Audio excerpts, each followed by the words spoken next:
Welcome to Audiobook 365 Stories. It was getting dark in winter.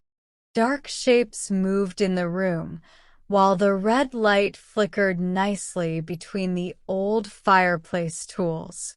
An old lady, whose hair had turned silver with time, but her heart remained young, sat thinking in a big chair by the warm fire. Suddenly, the door opened, and a little girl rushed to her. "Hey, Bessie," said the old lady, putting her hand gently on the child's sunny hair. "Did you have fun sliding?" "Yes, Aunt Ruth, and now, can you tell me one of your nice stories?" Bessie was the only child, and her mother had just died.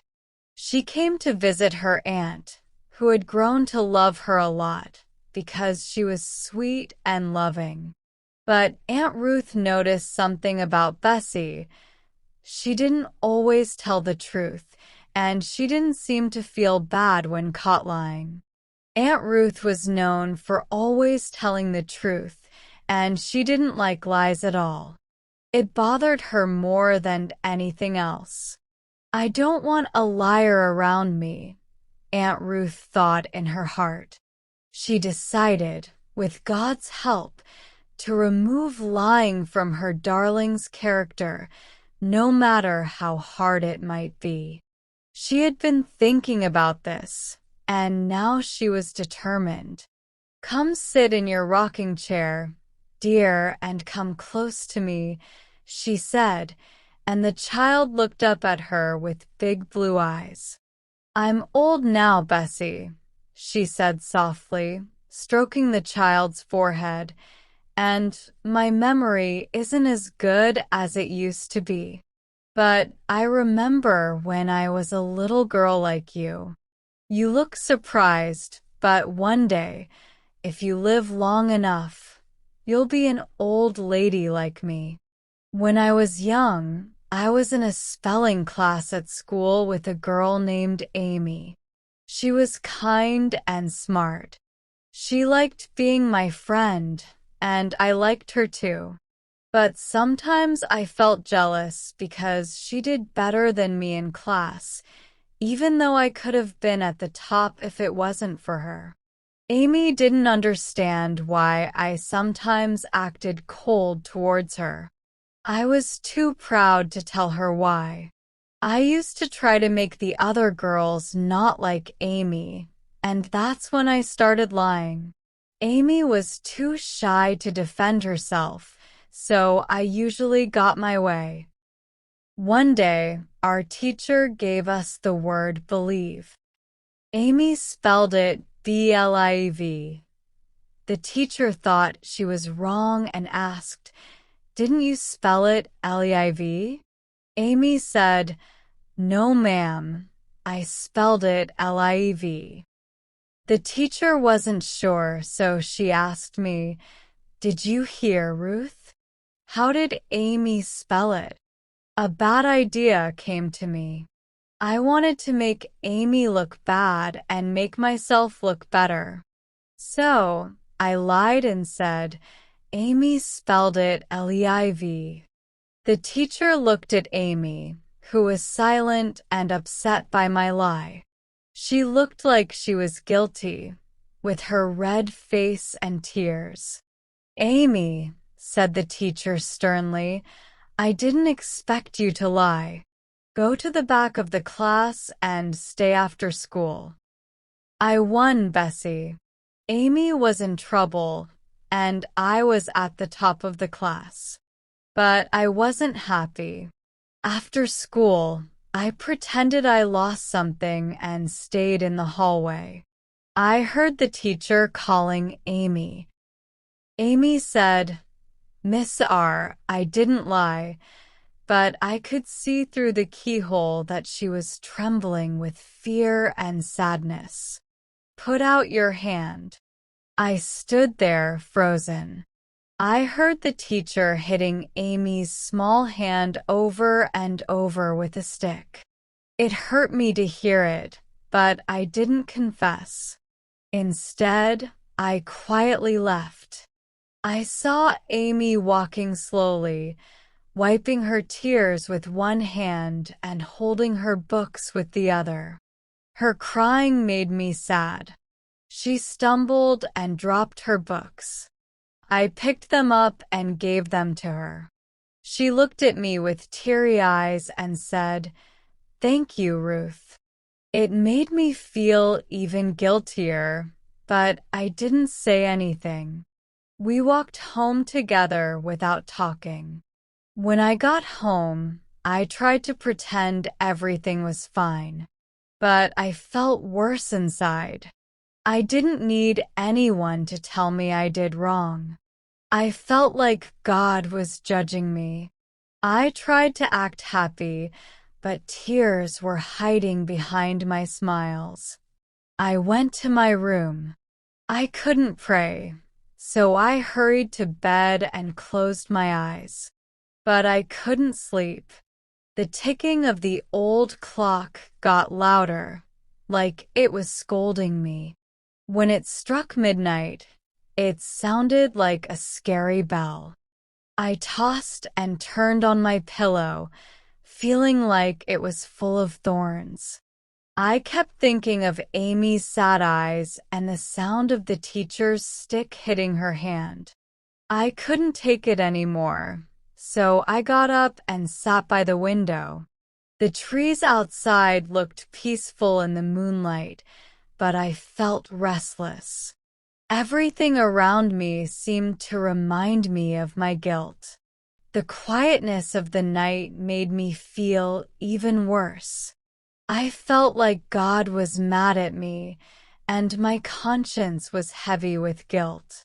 I looked at my white bedsheet, a gift from my mom. I remembered her kindness and her last wish for me to be truthful and good. I tried to ignore it, but her words echoed in my mind, making me cry even harder. But crying didn't make me feel any better. I couldn't bear it anymore, so I ran to my dad's room in terror. "Dad! Dad!" I cried, but I couldn't say anything else. He gently held me close, calming me down until I could explain why I was so upset. Then he prayed earnestly to God, asking for forgiveness for his sinful child. "Dear Dad," I said, "can we go see Amy tonight?" He said, "Tomorrow morning, my child." Waiting felt like torture, but I tried to hide my disappointment. I accepted my dad's kiss and went back to my room, but I still couldn't sleep. I desperately wanted to ask Amy for forgiveness. I waited for morning, but it felt like hours. My pain became unbearable, so I went back to my dad, crying. I begged him to go with me to see Amy right away, whispering, "She might die before she forgives me." He touched my hot cheek and after thinking for a moment, he said, "I'll go with you, my child." We quickly set off. When we reached Mrs. Sinclair's house, we saw lights moving around inside. I felt scared and clung to my dad. He quietly opened the gate, and we went in without a word. The doctor, who was leaving, looked surprised to see us there so late. I felt a wave of fear as my dad asked about Amy. The doctor told us she had brain fever. He said, "Her mom told me she hasn't been feeling well for a few days, but she didn't want to miss school. She came home yesterday afternoon, acting very differently. She didn't eat dinner and just sat at the table quietly, looking really sad. Her mom tried everything to find out why she was so upset, but couldn't. She went to bed still looking heartbroken, and less than an hour later, I was called. She's been calling for her dear Ruth in her delirium, begging for your help, the doctor explained. Bessie, I can't tell you how much those words hurt me. I begged Amy's mom to let me see her for just a moment. She kindly took my hand, the hand of the one who caused all this pain, and led me to Amy's room. As I looked at her, all hope vanished. She already looked like she was dying. I knelt by her bed and whispered, begging for forgiveness with all my heart. But when I looked at her, she didn't recognize me in her confused state. No, Bessie, I knew I would never be comforted by her forgiveness. The next time I saw Amy, she was sleeping. The redness in her cheeks had disappeared, and her face looked pale, with her long eyelashes casting a shadow. She wasn't confused anymore, and her heart had stopped hurting. Her small, white hand, which once trembled as it received punishment, now rested peacefully. There would be no more tears or sadness for her. She had passed away. My grief was overwhelming, maybe even worse than Amy's mother's, whom I had hurt so much. She forgave me, but I couldn't forgive myself. The winter that followed felt endless. I got sick with a fever, and in my delirium, I kept calling out for Amy. But my dear father's prayers were answered by God, and I recovered from the illness. When spring arrived and flowers began to bloom around Amy's grave, I was allowed to visit for the first time. I felt dizzy as I read the words carefully engraved on the white tombstone. Amy Sinclair passed away on September 3rd. I knelt beside her grave and prayed with faith.